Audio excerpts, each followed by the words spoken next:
Caroline Frey, bonjour. Bonjour Hélène. Je crois qu'on peut dire que vous êtes une figure incontournable du vin français. Vous avez un pied dans les Côtes-du-Rhône, à Bordeaux, en Champagne. Alors dans les Côtes-du-Rhône, vous êtes propriétaire et œnologue du domaine Jaboulet-Aîné. Oui.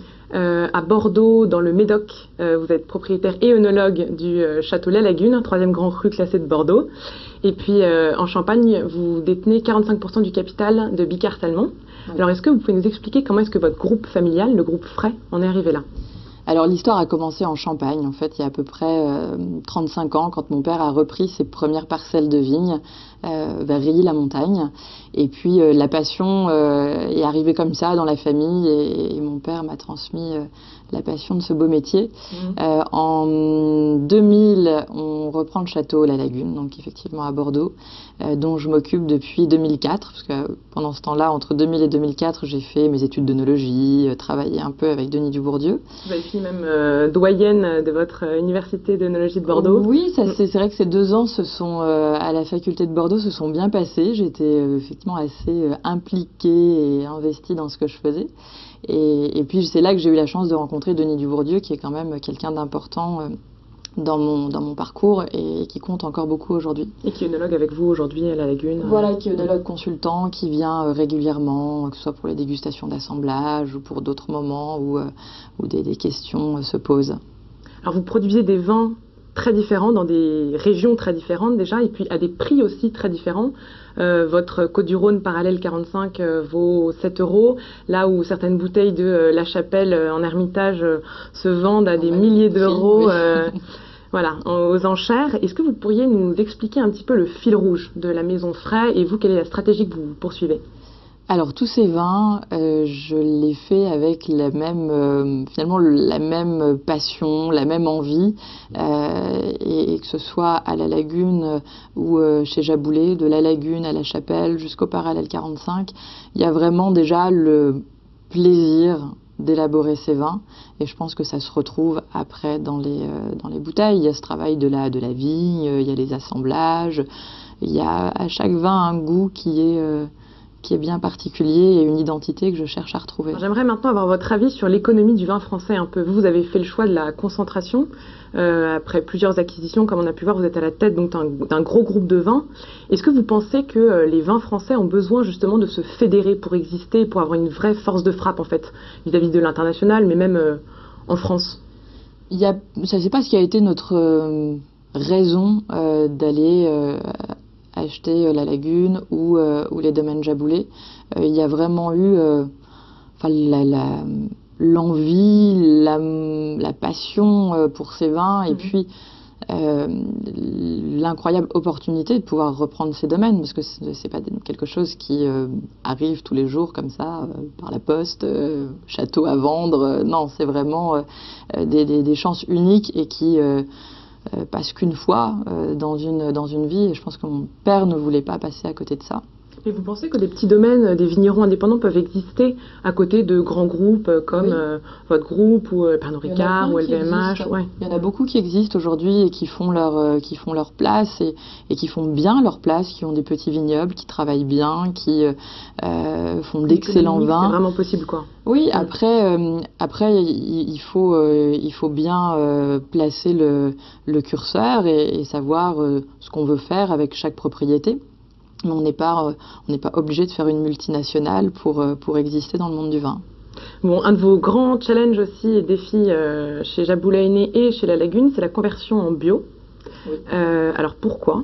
Et est-ce que ça vaut cher en fait de produire en bio? Alors pourquoi? Parce que je n'imaginais pas faire le vin différemment. Travailler la vigne différemment.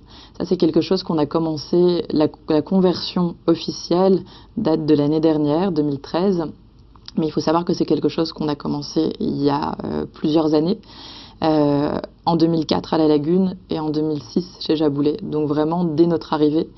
Mais les choses se sont vraiment faites dans le temps, c'est-à-dire qu'on a commencé avec une parcelle. Ça nous a permis déjà, moi, de faire passer le message à mes vignerons, de les convaincre vraiment de l'intérêt de travailler comme ça. Et il a fallu les convaincre. Oui, il a fallu les convaincre parce que pour beaucoup, il y en a qui sont là depuis 40 ans, qui avaient leurs habitudes, on venait un petit peu les chambouler quand même. Donc ils avaient besoin de voir et d'adhérer un peu à cette idée. Et puis même pour la vigne, c'est pas un changement qu'on peut faire comme ça du jour au lendemain. Si on veut que ça réussisse, il faut vraiment que ça se fasse dans le temps. Donc on s'est donné plusieurs années. On a agrandi le vignoble d'année en année. À la Lagune, les vignes sont assez homogènes, donc il y avait pas de nouvelles difficultés quand on agrandissait, si ce n'est la surface. Par contre, chez Jaboulet, on avait commencé avec des vignes en plaine. Après, on a attaqué les coteaux, enfin des configurations très différentes. Donc le challenge était à chaque fois de plus en plus difficile. Et 2012, l'ensemble des vignobles étaient cultivés en bio, donc on s'est lancé dans la certification. Et dans la biodynamie maintenant aussi. Et dans la foulée, on va vers la biodynamie, mais ça c'est assez naturel. Depuis maintenant quelques années, il y a des parcelles voilà, sur lesquelles on essaye de s'éduquer à la biodynamie.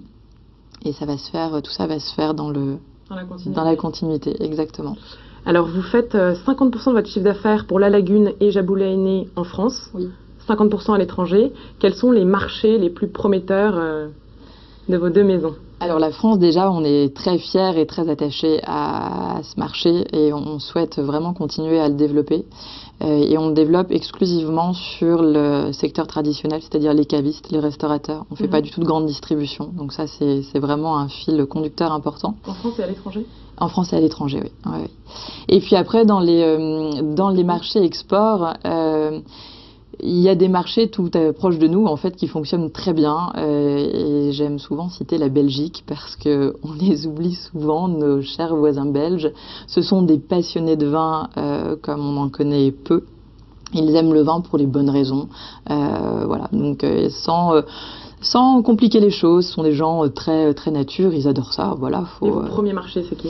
Alors, notre premier marché, par rapport à la taille du pays, la Belgique est quand même en très bonne position. Ensuite, l'Angleterre, bien sûr, est un gros marché. Et puis, l'Asie, c'est, selon les marchés, le Japon est un joli marché.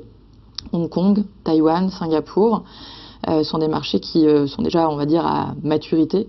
Et puis la Chine est un marché qui démarre où aujourd'hui on fait pas énormément de chiffres, mais on place quelques vins, histoire de commencer à être présent. Bon, et maintenant, si on passe au vin de la semaine, quel a été votre coup de cœur, quel est votre coup de cœur, un vin à moins de 15 €?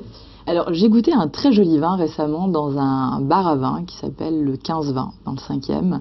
C'est le Domaine des Tours, qui est un vin de pays du Vaucluse, élaboré par Emmanuel Reynaud de Château-Rayas.